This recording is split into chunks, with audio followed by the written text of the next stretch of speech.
Bonjour, servante de Dieu. Bonjour, monsieur. Maman, vous allez bien? Par la grâce de Dieu, oui. Comment la famille? Oui, ça va. Malgré le confinement, mais on est là. Mais vous venez de dire malgré le confinement, donc ça ne va pas. Ça va. Quelle nouvelle? Oui, il y a plus de bonnes nouvelles en Jésus-Christ. En tout cas, c'est une bonne chose. Nous pouvons connaître votre nom. Je suis née Marie-Rose Makia Dindeki, mais je suis devenue me marier avec Papa Tanguy. Edouard, on m'appelle toujours Maman Marie-Rose Tanguy. J'ai 9 enfants. Je suis devenue arrière-petite maman, grand-mère. Oui. Vous êtes pasteur de quelle église? L'église ministère de la compassion de Jésus-Christ, cité de Délivrance. Dans la commune de Ngalima, entrée Grand Malik, c'est la cité des anciens combattants, quartier G numéro 28. Madame, est-ce que pouvez-vous vous présenter brièvement votre vie sur tous les plans en quelques mots seulement? Oui, je suis devenu pasteur, c'est parce que l'église va totaliser le 19 juin 18 ans. Je suis pasteur, mais j'étais déjà une servante de Dieu. J'ai exercé le ministère par-ci, par-là. Et c'est comme ça que je suis devenu aussi pasteur. Donc si je comprends bien, vous avez commencé à servir Dieu il y a 18 ans. En tant que pasteur, 18 ans. Alors pouvez-vous nous parler de la création de votre église? Oui, c'est une vision que le Seigneur m'avait montrée. Il m'a appelé pour le servir. Un jour, il me disait toujours qu'il faut me servir en tant que pasteur. Je ne voulais pas. Mais comme Dieu parle, il faut obéir. C'est comme ça que j'ai obéi et j'ai commencé le ministère. Comment ça, tu ne voulais pas? Non, parce que c'était une grande charge. Je croyais que je servais déjà le Seigneur. Mais pour diriger, être visionnaire, en tout cas, j'avais un peu peur. C'était une grande charge. Et comment ça s'est déroulé? Oui, ça va. 18 ans jour pour jour, donc c'est pas facile. C'est l'âge de la maternité, 18 ans. En tout cas. Qui travaille aussi pour le Seigneur, c'est une bonne nouvelle parce qu'on dépeuple les camps de l'ennemi, le diable pour peupler les camps de notre Dieu. C'est lui qui m'a envoyé. Quand Dieu donne la vision, il donne toujours la provision. Il a toujours, c'est pas ma charge, c'est quand il y a un problème, je le soumets et il répond toujours. Alors dites-nous, vous avez dit c'est en quelle année que vous avez été ordonné pasteur? C'est en 2003, mais j'ai commencé en 2002. Une année après, on m'a consacré pasteur, on m'a ordonné pasteur.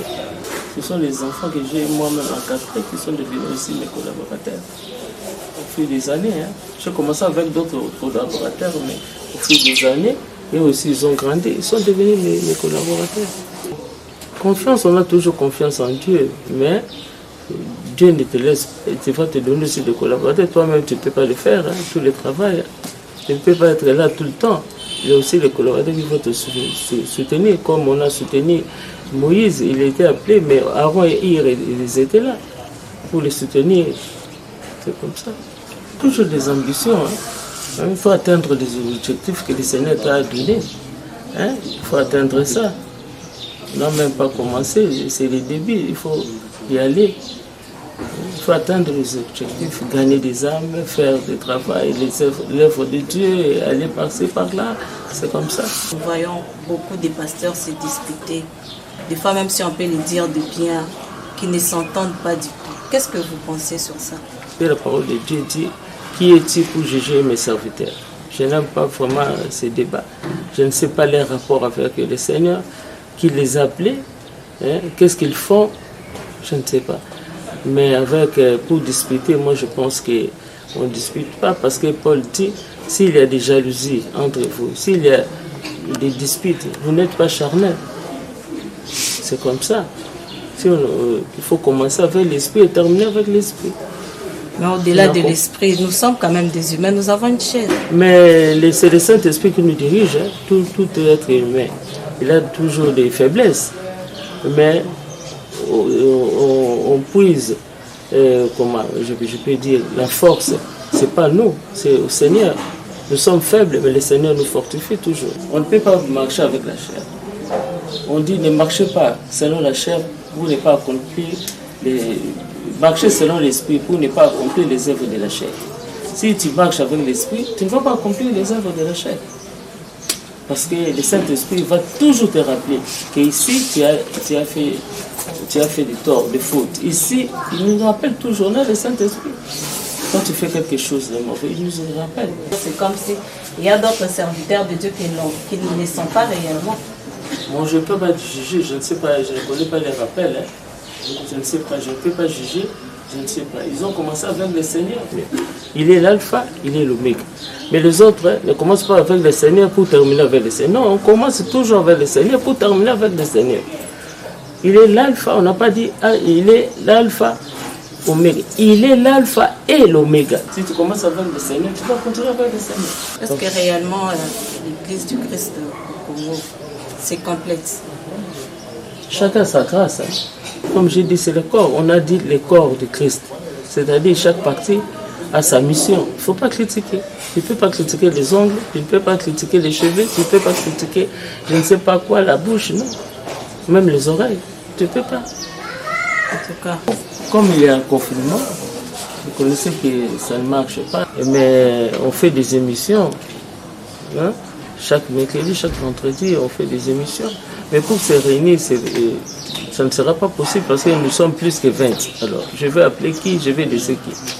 On va prier, je vais donner le message au peuple de Dieu et nous serons dans l'unité, nous serons ensemble. C'est ce qu'on va faire, mais faire des manifestations, je ne pense pas. Donc, je vais donner seulement le message pour le peuple de Dieu. Et comment vous faites pour passer ce message-là? Oui, avec les réseaux sociaux. Hein. Avec les réseaux sociaux. Oui. Parce qu'on ne peut pas atteindre tout le monde, mais avec les réseaux sociaux, on peut atteindre tout le monde. Pouvez-vous nous parler de votre vision? Ma vision, c'est basé dans 3 choses. Il y a l'amour, il y a la repentance, il y a aussi la foi. Nous marchons avec ces 3 choses. Quand vous venez à l'église, on va vous apprendre comment aimer. C'est l'amour, parce que notre Dieu est amour. Il faut voir l'amour. Avec des enseignements, tu vas changer, tu vas te repentir. Et on a la foi. Hein? Là où le Seigneur dit, je t'ai mis, tu m'as donné des habits, j'étais en prison, tu es venu me visiter, j'étais malade, j'avais faim, j'avais soif, tu m'as donné. Tout ça, c'est basé sur ça. Même si tu viens, tu es un enfant de Dieu, il faut s'identifier aussi aux autres. C'est pas que toi tu utilises $100, mais tu donnes à quelqu'un $10. Et tu veux qu'il fasse tout. Entre-temps, toi-même, tu sais qu'avec $10, tu ne sauras pas. Il faut s'identifier à la personne. Mais on oublie. C'est ça l'amour. Le Seigneur, notre Dieu a donné Jésus-Christ. Parce qu'il nous aimait. C'est ça. C'est ça, il faut avoir l'amour. En prison, est-ce qu'on fait des visites? Quand quelqu'un est malade, tu viens le voir. Si tu as quelqu'un qui ne mange pas, tu lui donnes à manger. Tout ça, c'est le Seigneur qui dit. Et il y a un jugement éternel pour ça. Quand tu ne donnes pas à manger, tu ne donnes pas des habits, tu ne donnes pas à boire, tu ne donnes pas, je ne sais pas quoi, tu ne visites pas. Ça, c'est le rôle d'un enfant de Dieu. Il faut qu'il visite les gens qui sont malades. Il faut qu'il puisse aller dans les prisons. C'est comme ça qu'on fait. Quelqu'un qui est malade, il faut le visiter. Quelqu'un qui manque, quelqu'un qui n'a pas d'habit. Je ne peux pas voir qu'on est là, on est bien habillé, mais quelqu'un qui vient à l'église, il n'a même pas de chaussures. Non. Non, parce qu'il manque. Dans l'église primitive, il n'y avait pas d'indigents. Hein. Il n'y avait pas d'indigents. C'est tout le monde qui vient là-bas. Il faut qu'il puisse avoir la compassion. Et c'est aussi pour tout enfant de Dieu. Ah oui, madame, est-ce que pouvez-vous nous parler de votre parcours chrétien, comment ça a commencé, dès les débuts? Bon, je suis né catholique parce que mes parents sont catholiques. 8 jours après, j'étais baptisé, je suis Saint-François ici parce que je suis né à Kitambo. Et c'est comme ça que j'étais baptisé, j'étais catholique. Et en passant, après, je suis parti, on m'a appelé quelque part. Hein, je suis entré dans, comment on appelle ça, les charismatiques catholiques. Et là, on m'a invité un jour au full gospel. Et j'ai accepté Jésus-Christ comme Seigneur et Sauveur. Et c'est comme ça que j'ai continué à faire ma marche. Et je suis parti dans les églises de réveil. Et j'étais baptisé parce que ça, c'est le baptême d'eau. Je l'ai fait. Et c'est comme ça que j'ai assumé les rôles comment on appelle, des responsables présentés Bama, tout ça. Je suis passé à la CFMC. Je ne change pas l'histoire. Hein. L'histoire reste l'histoire. Je suis passé par là et j'ai dit là où je suis passé. Je trouve que vous êtes un peu réservé. Comment, en quelle année, comment c'était et à quelle occasion on vous a nommé comme ça, comme ça? Les années, j'ai oublié, mais j'ai commencé ma vie chrétienne c'est en 1992. Hein. J'ai commencé ma marche avec le Seigneur. Mais comme j'ai dit, comme un enfant, j'avais les parents qui étaient catholiques et ils m'ont emmené à l'église catholique. Et c'est là que, après, j'ai changé. Moi-même, là, je suis responsable moi-même. Ça ne concerne plus les parents. En tout cas. Oui, madame. Dans notre émission, nous réservons une rubrique dont je veux que je réponde à cette question maintenant, qui est, la question est qui est Jésus-Christ pour vous? Rabbi, comme je l'appelle, il est mon Seigneur, mon Sauveur. Hein? Il est tout pour moi. C'est le centre de ma vie. C'est le centre de votre vie. Le résumé, je dirais toujours que nous puissions avoir l'amour, hein? Que nous puissions aussi nous repentir quand il y a des fautes et de ne pas se lasser, aller toujours de l'avant, toujours avoir la foi parce que notre Dieu est vivant, il est toujours vainqueur et nous ne pouvons pas nous lasser, toujours aller pour que nous puissions atteindre l'objectif, la bénédiction que Dieu nous a réservée, tant spirituelle, financière, physique aussi, la santé aussi, c'est une bénédiction. Nous sommes pratiquement à la fin de notre émission. Alors, madame, je vous donne 3 minutes. Et pouvez-vous nous parler quelques mots pour convaincre notre public dans 3 minutes? Je vais parler au nom du Saint-Esprit, au nom de notre Dieu, qu'il soit... je ne peux pas convaincre, la conviction vient du Saint-Esprit, mais ce que j'ai parlé, c'est la vérité. Alors la vérité triomphe toujours. Et je peux dire que même le confinement, ça ne nous empêche pas de prier. Le ciel est toujours ouvert, même à la maison. Moi, j'ai appris aussi que ces moments-là, parce qu'on fait l'équipe familiale, hein, il y a toujours, Dieu a permis qu'un jour aussi, il y aura pause. Donc, il nous a avertis déjà. Il faut se préparer toujours. On ne savait pas qu'un jour, il n'y aura pas de culte. On ne savait pas qu'un jour, il y aura un confinement. Aucun jour. Mais c'est venu. C'est arrivé. Alors, il faut se préparer. Si c'était la mort, qu'est-ce qu'on allait voir notre Seigneur? Parce que c'est arrivé comme ça. Mais moi, je bénis le Seigneur parce que il y a la vie de famille qui est revenue. Parce que les papas ne sont pas là, les mamans non plus. Tout le monde cherche la vie, tout le monde. Mais ce moment aussi nous a permis de voir nos enfants, restaurer la vie de famille, les cultes familiales, prier aussi seul, parce que je ne peux pas aller dans toutes les maisons pour prier. Chacun, ce que nous a enseigné, il faut mettre ça en pratique. Est-ce que les gens prient aussi? Ils continuent toujours à prier ou pas? C'est ça. C'est la leçon, simplement ça.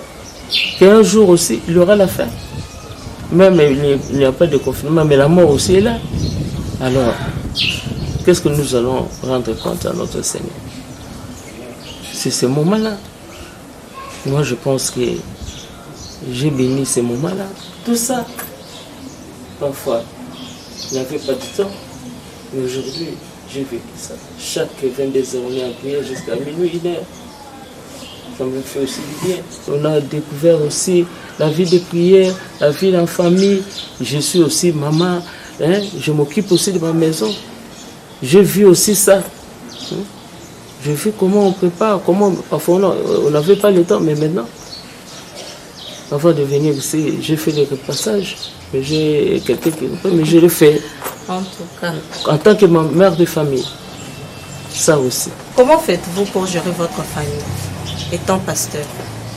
C'est difficile aussi pour les mamans, hein, parce que ton mari ne viendra pas dire que tu es parti prêcher et tu n'as pas préparé. Je sais comment on prépare, je sais qu'est-ce qu'on va faire. Je m'occupe de mes enfants, j'ai des petits-enfants, je pars, j'ai tout ça. Parce que tu ne peux pas diriger les autres, toi-même tu ne sais pas diriger ta famille. Non. Il faut commencer à Jérusalem, donc dans ta famille, dans mon foyer, j'ai mon mari. On a maintenant 42 ans de mariage. Et je m'occupe toujours de lui. Je m'occupe toujours de lui. Je sais comment il mange. Est-ce qu'on l'a servi? Est-ce qu'il a habilité? Qu'est-ce qu'il a fait? Nous sommes à la chaîne Kotaou TV. Nous rappelons que nous étions avec pasteur Marie-Rose Tanguy de l'église La Compassion de Jésus-Christ au Cou. C'était des délivrances. Merci beaucoup, madame. Nous sommes pratiquement à la fin de notre émission. Nous disons merci à nos téléspectateurs.